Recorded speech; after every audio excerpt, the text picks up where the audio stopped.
Good afternoon, my name's Rob Caul. I'm CEO of Kallidus. For those of you that don't know Kallidus, we're a leading UK provider of technology-based learning solutions. In my presentation at this show last year, I talked about how mobile learning should no longer be something that considered as hype, but there was something that was starting to happen.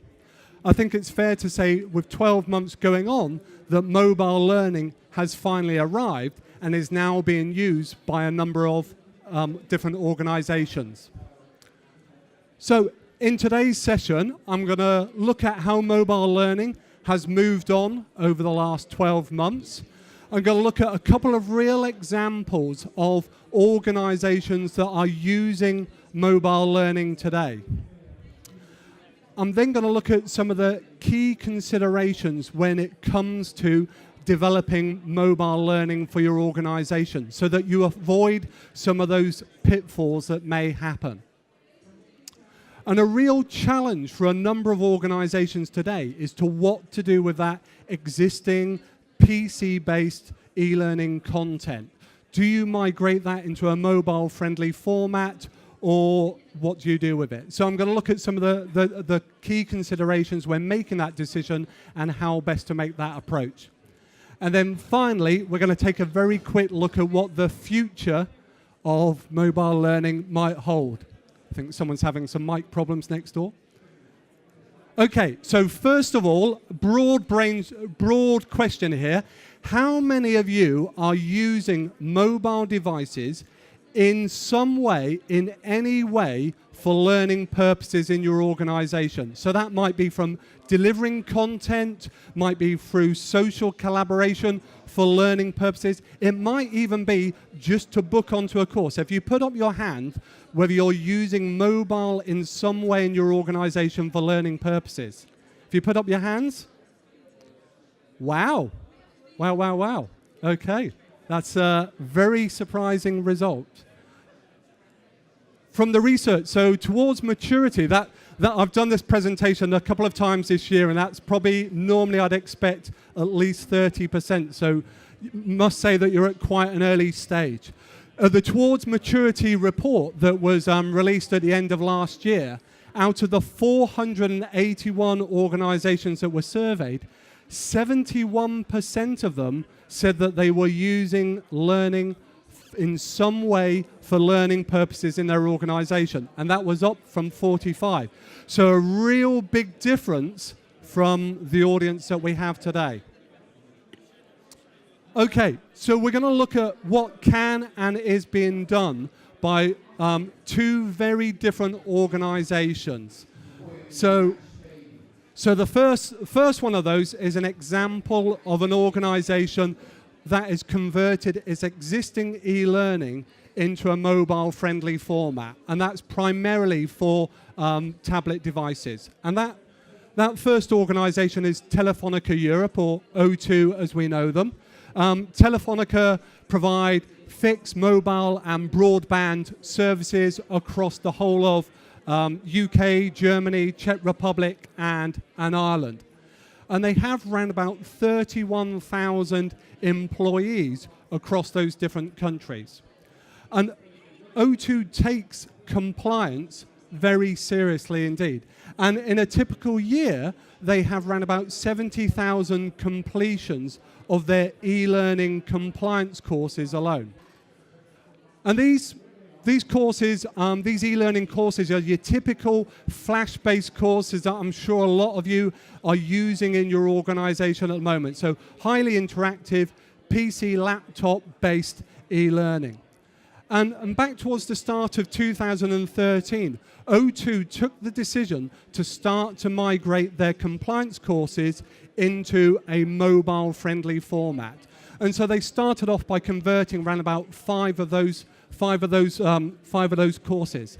And they were primarily aimed at cross-platform, so PC, laptop, and tablet devices. They would run on smartphone devices, but what they found was it wasn't such a good learning experience from their staff to deliver content to a smartphone. So they were primarily aimed at working on tablet devices. And the courses, the initial batch of courses that they've run have been very successful. But it's not been without its challenges. O2 has a bring your own device policy in place.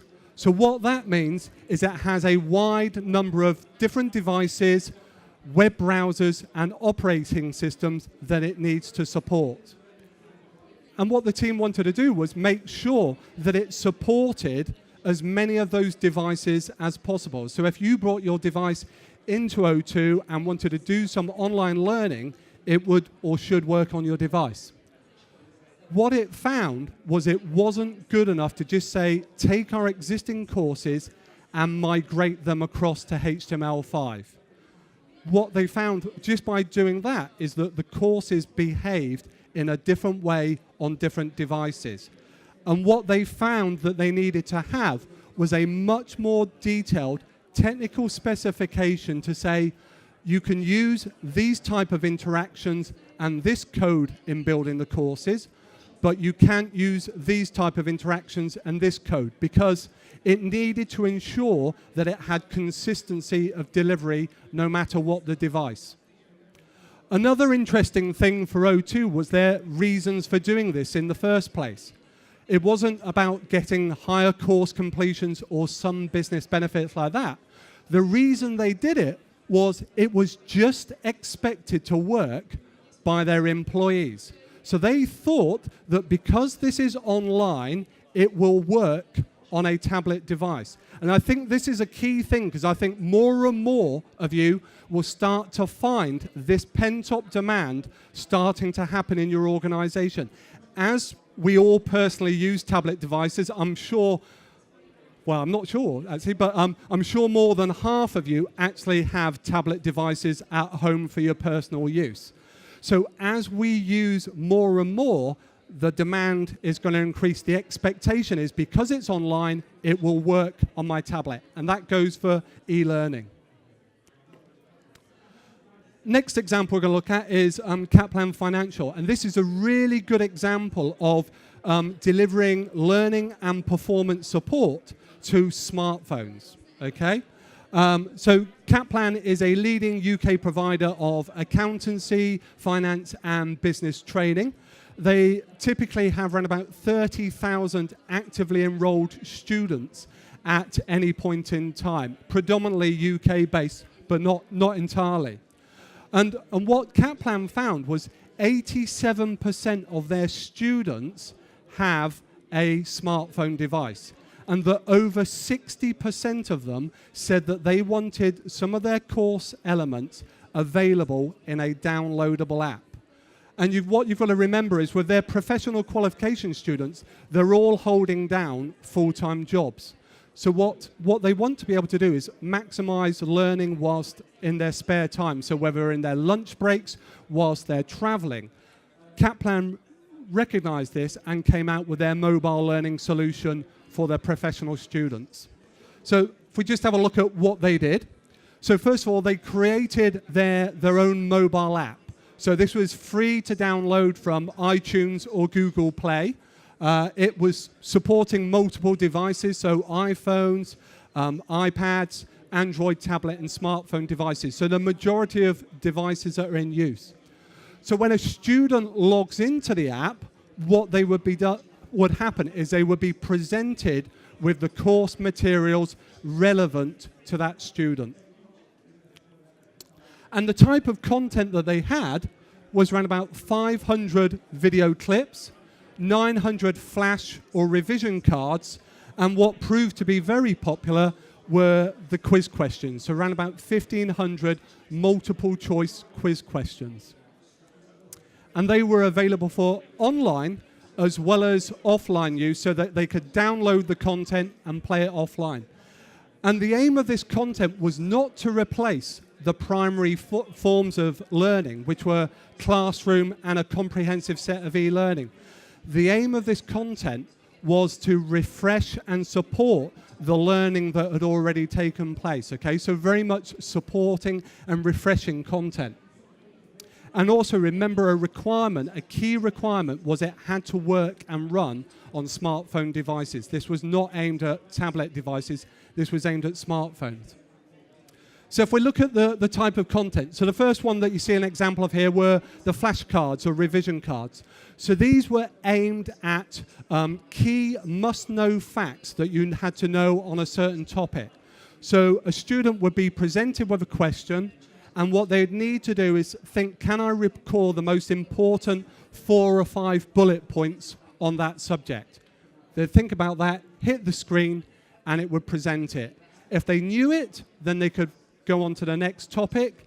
If they didn't, then they could flag that they need to go back and revise and study that area in more detail. The next area were the video clips. So these were effectively narrated screencasts that could be streamed online, so they could be played online, or they could be downloaded to play at a later date. So these typically were maybe 1, 2, 5 minutes long. It would be the actual tutor that is actually presenting in the classroom. And so what this provides is almost like real live tutor support or virtual tutor support whilst the person is in a remote place and that. And then finally, what proved to be the most popular area were the quiz questions, a key part of their exams and also a good way of covering a topic area and refreshing people's knowledge. Were the multiple choice questions. So what a student could do here was build their own tests, so certain areas that they wanted to focus on, work on, build a test, it would present random questions to them, they answer it and get the feedback. So this is, say, for students on a syllabus, but could also be done from a compliance perspective or product knowledge. Roll it out to your sales team just to do a spot check. So this is quite versatile in terms of what you can do with it, and has proved very effective with their students.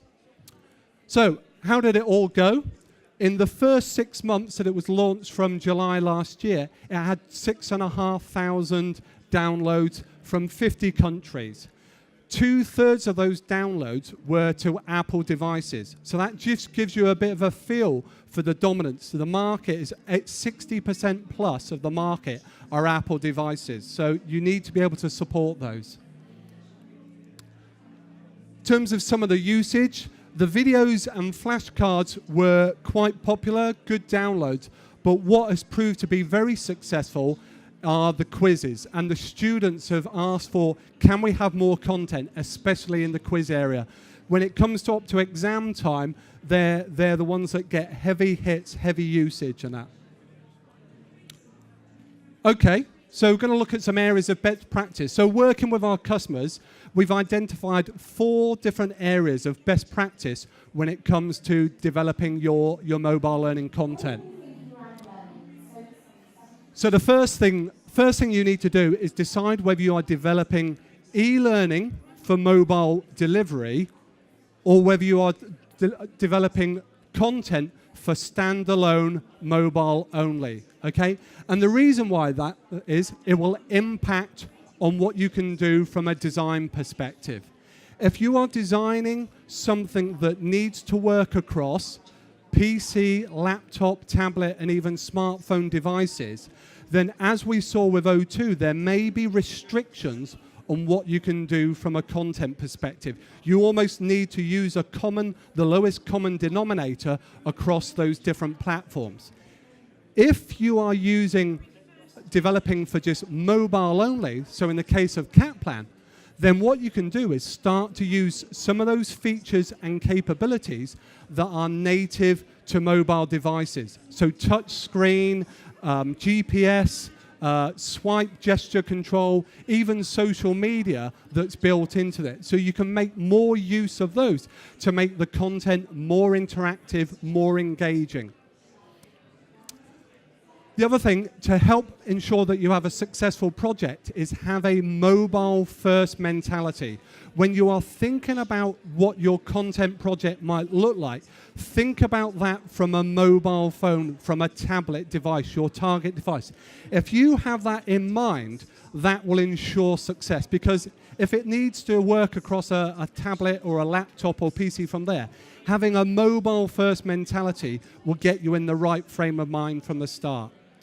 And remember, you can use a combination of these. In the case of Kaplan, they have e-learning, comprehensive e-learning, and they've used mobile to support that learning. And finally, the fundamentals of instructional design haven't changed. So the learner's needs, the learning outcome will guide the right solution for you. When it comes to mobile learning, keep it simple. Simplicity works best. You need to have a simple and clear interface. And the reason for that, a couple of reasons for that. If you want it to work across varying screen sizes, a clear and well laid out content page is going to have more chance of working across varying screen sizes than something that is quite cluttered and dense. Also, we use our fingers and thumbs to interact with the course.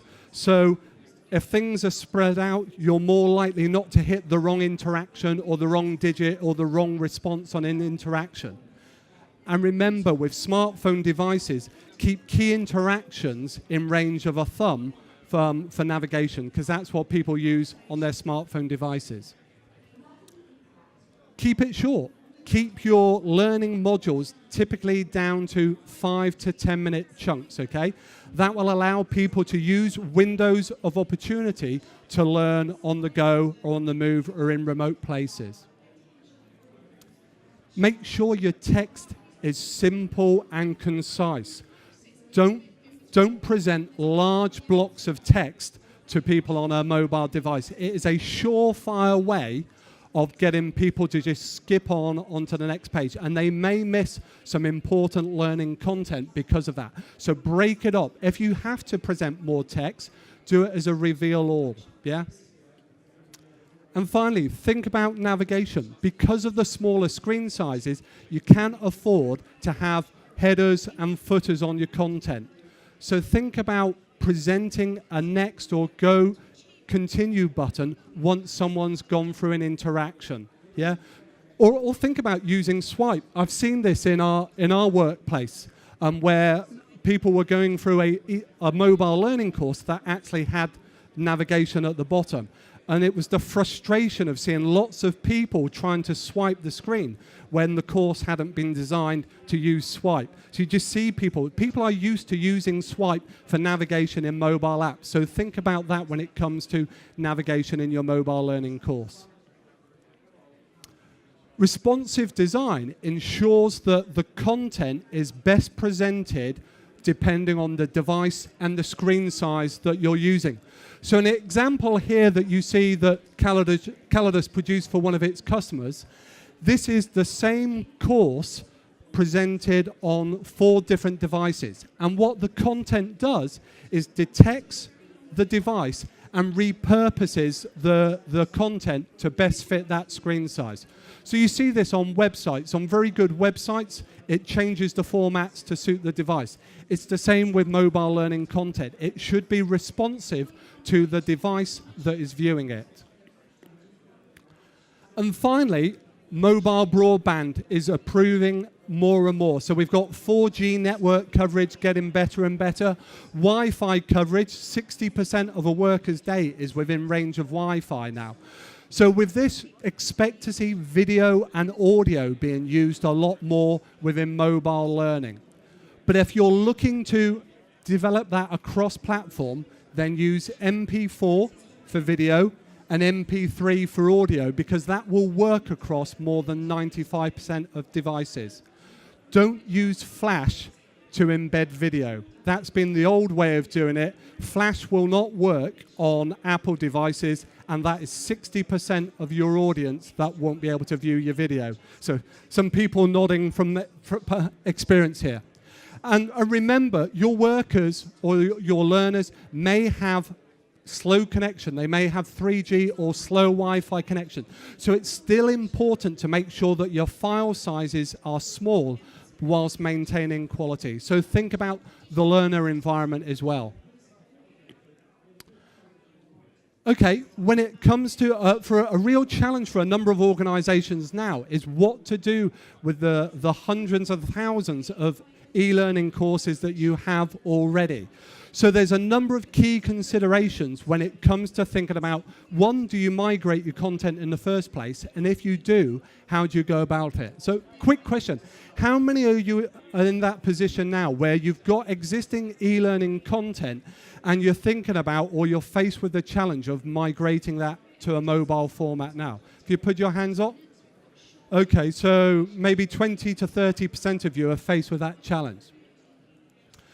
So the first thing to do is think about your users' needs and your learners' expectations. So for instance, are they using mobile devices already? If they're not using mobile devices within your organization or sometime soon, do you need to rush into this? So think about that, or can you bring it in on a piecemeal basis? Do people need access to all the content or just some of it? So in the case of Kaplan, they decided to just give mobile access to some of their content whilst preserving the majority of their course content in an e-learning format. So think about that. Also, what's the shelf life of your existing content? If this is product training and that product's just about to go out of life in 2 or 3 months' time, then it's probably not worthwhile replacing it. If this is one of your key e-learning courses that is being used by thousands of people, the content's not going to change, then maybe that is worthwhile migrating to a mobile learning format because expectations will start to build there. Also, it's always important, what is the best learning experience for the learner?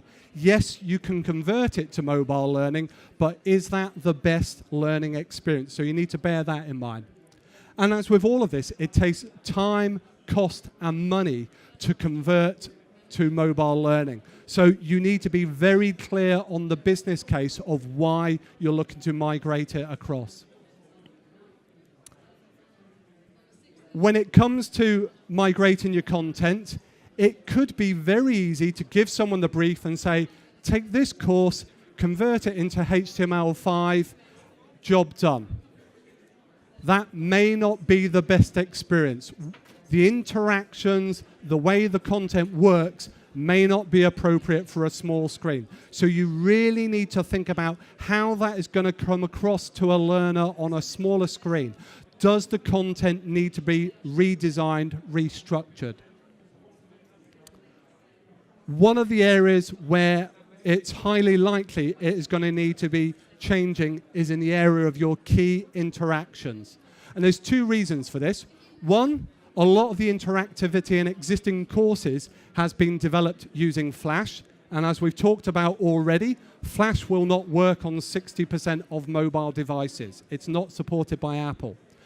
The other thing is that those interactions may not be appropriate for a smaller screen device. So this is an example that we had to convert. It was a 15-item drag and drop. On a nice big screen with a mouse, that's a good exercise to do, and drag and drop's been used for years. But on a smaller screen, that is likely to frustrate your learner. Trying to move over small things, drag and drop on a screen is going to frustrate them, and you probably won't get completions. So what we had to do here was change the approach. So it was a case of presenting the learner with a series of statements that they could quickly tap on the button to say, was this reality or myth? As soon as they hit the button, right onto the next page. And so you could see that working on tablet, smartphone, PC. So the instructional design is still very much intact, but the approach was different.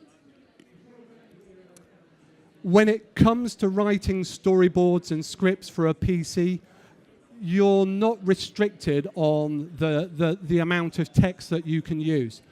When you come to a mobile course, every word, every sentence needs to have a good reason for being on the screen because you cannot afford to have lots of text.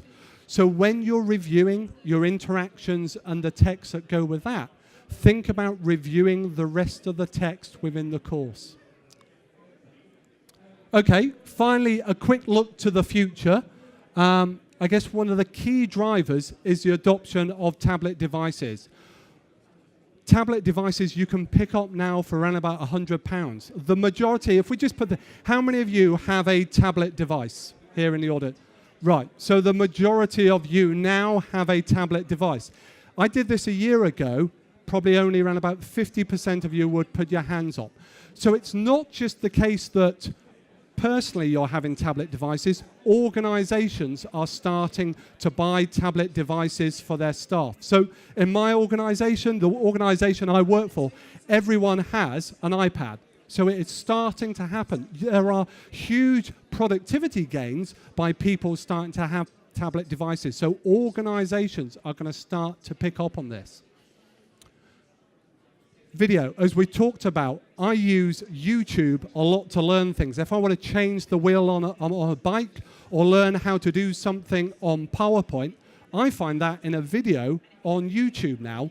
And what you can start to expect now is more and more the YouTube for corporates starting to happen. So mobile devices are going to be a great way of delivering short bites of video and audio to your learners out in the field.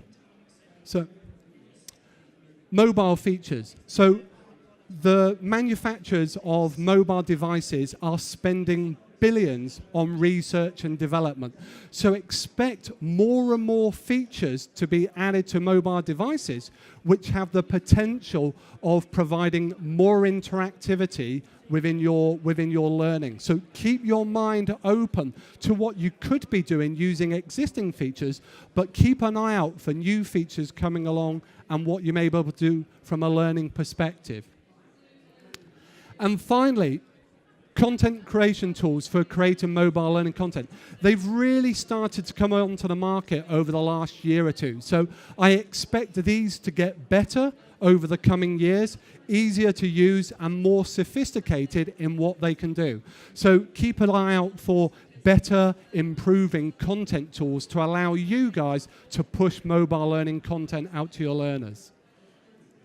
Okay, just to summarize, mobile learning is here. Organizations are starting to implement it, so don't ignore it. It will become the norm over the coming years in your organization. Avoid the pitfalls when it comes to designing your content. Think about those best practice tips I talked through earlier. And when it comes to converting content, really think about, do I need to convert it? And if I do, make sure you take the right approach. In terms of Kallidus and mobile learning, our learning management system supports online delivery to tablet devices. Last year, towards the end of last year, we launched our new Kallidus Mobile App that allows you to deliver SCORM content to your learners. They can do that offline as well as online. We've seen some examples today. We develop mobile learning content. We're very experienced. We've done a number of projects on that for customers and therefore have expertise around what works, what would be the right solution for your organization. And we can also provide authoring tools and training on how to use them for you to be able to create content that works on mobile devices. Okay, thank you very much for your time today. If you want to find out more about Kallidus and how we can help you, our stand is just to your right. Also, my colleagues have got a handout covering those key points, those key considerations around developing your content and migrating your content. So if you see the guys here, they'll give you a handout. Thank you very much for your time.